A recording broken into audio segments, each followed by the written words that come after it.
The call across the void, the cosmos, was quiet, almost too quiet.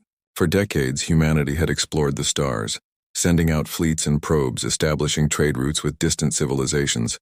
But the vast emptiness of space offered no response. Commander Alara Voss stood at the bridge of the Iron Resolve, humanity's newest and deadliest warship. Her eyes scanned the endless darkness, yet her mind was alert to every whisper in the void. Then the signal arrived. It was not the usual hum of automated communications or the polite inquiries of interstellar diplomats. This was different. The pulse carried urgency, raw fear, and the faint echo of hopelessness.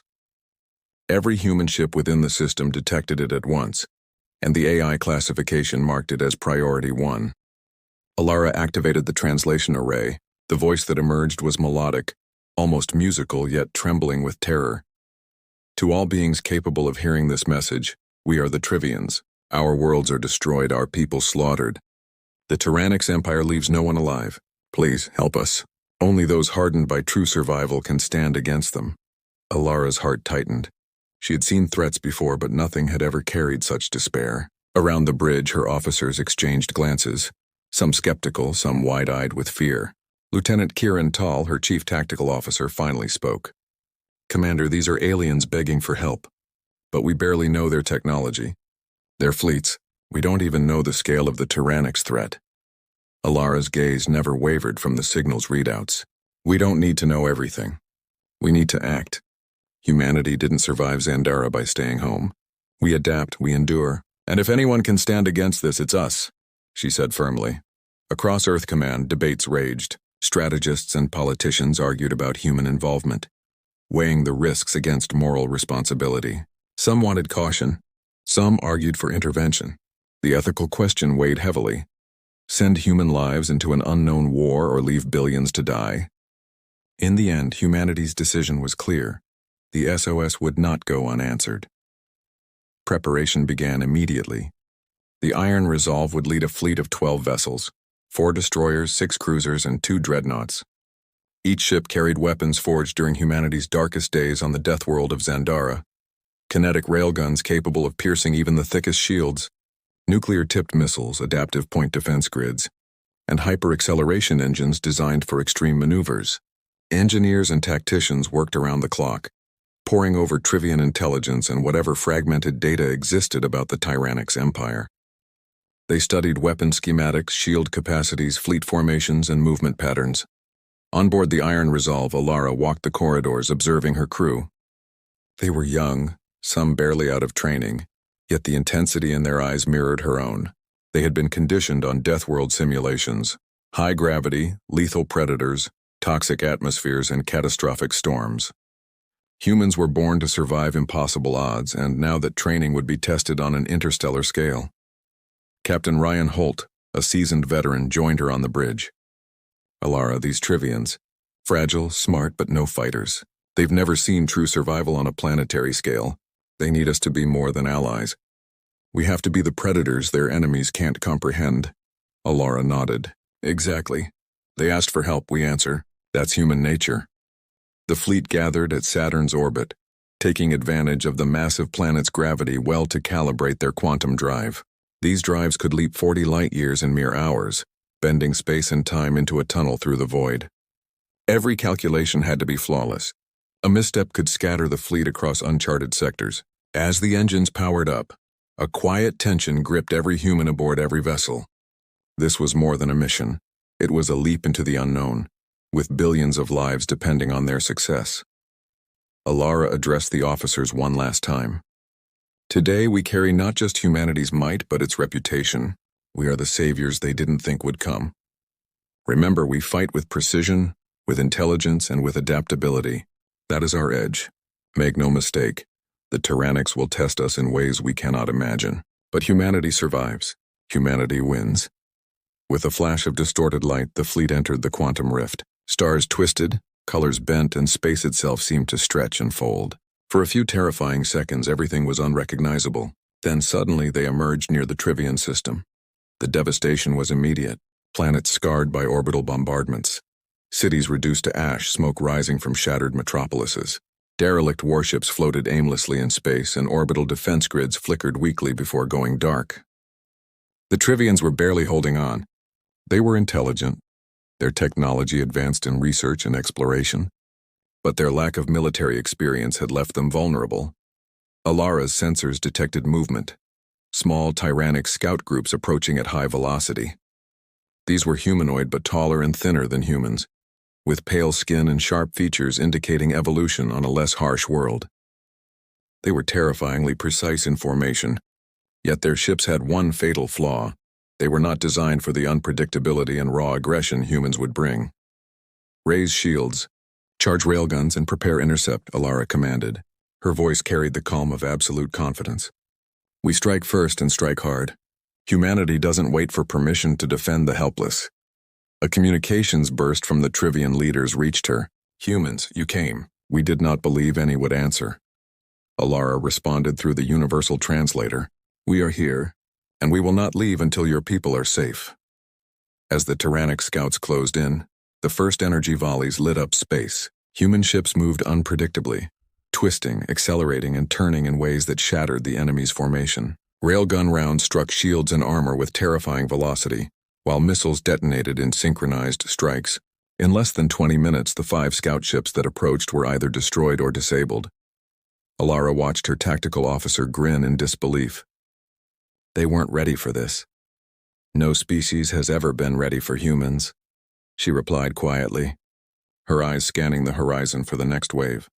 On the Trivian world below, survivors watched through their remaining sensors as humanity demonstrated what raw determination, adaptability, and ingenuity could achieve. To them, humans were not just warriors. They were a force of nature born from a planet that demanded survival at all costs. But Alara knew this was only the beginning. The Tyrannic's empire had countless ships, relentless soldiers, and no fear. Humanity had shown its strength, but victory in the coming battles would require more than firepower.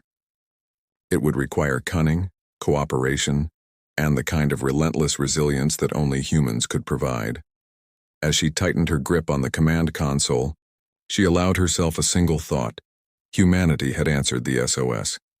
The galaxy would soon understand why Deathworlders were the most dangerous predators it had ever faced. The first wave had been repelled. But the next would be larger, and when it came, the humans would strike with the full force of everything they had survived and everything they had learned. The void trembled. Humanity had arrived. The Deathworlders' strike, the space above Trivian Prime burned with activity. Humanity's fleet, led by the Iron Resolve and Commander Alara Voss, held a defensive perimeter around the shattered planets.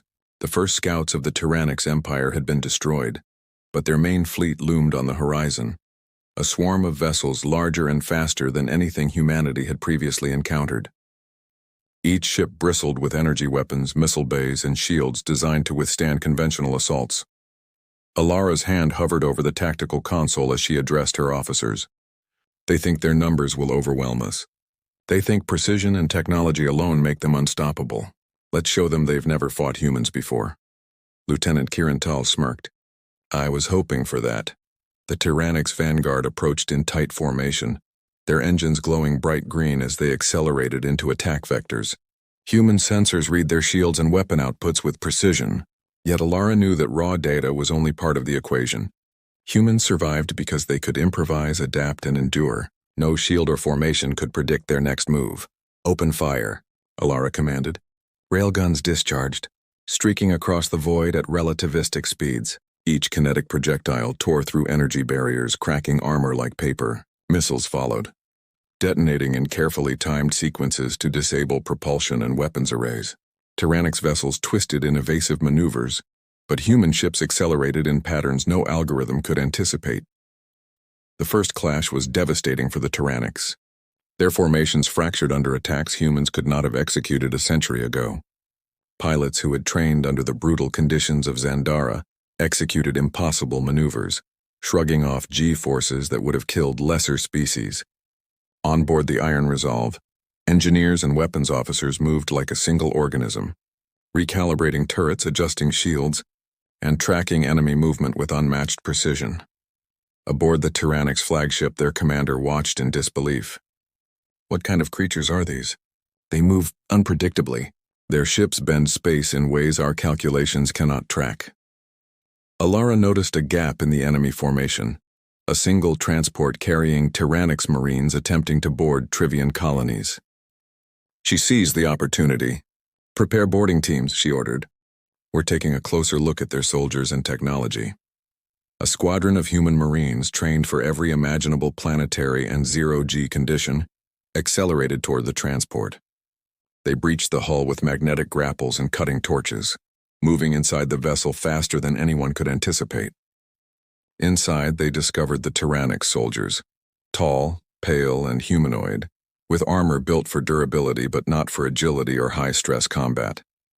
Most had never experienced the extreme maneuvers humans executed daily. The Marines struck swiftly, disabling control systems and securing intelligence. The Tyrannic soldiers panicked, not from fear of death but from the violence of human strategy. Every move was calculated yet improvisational, combining raw force with mental flexibility honed by life on a death world. Back on the fleet, the Tyrannics' main force approached. Thousands of ships spanning kilometers in length filled the sensor displays. Their commanders had adapted tactics after the first skirmish, but human unpredictability remained a nightmare.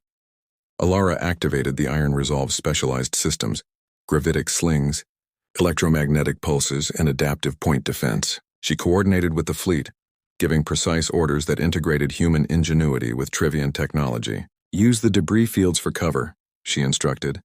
"Lure them into the asteroid belts, then hit with concentrated volleys. They're fast, but they're not adaptable." As the fleet moved, human ships twisted and turned through asteroid belts, appearing and disappearing like ghosts. Tyrannics' energy beams scorched rocks that had no human presence. Misdirected by feints and false sensor signals, humans fired from positions no one thought possible, striking at weak points in hulls and shields.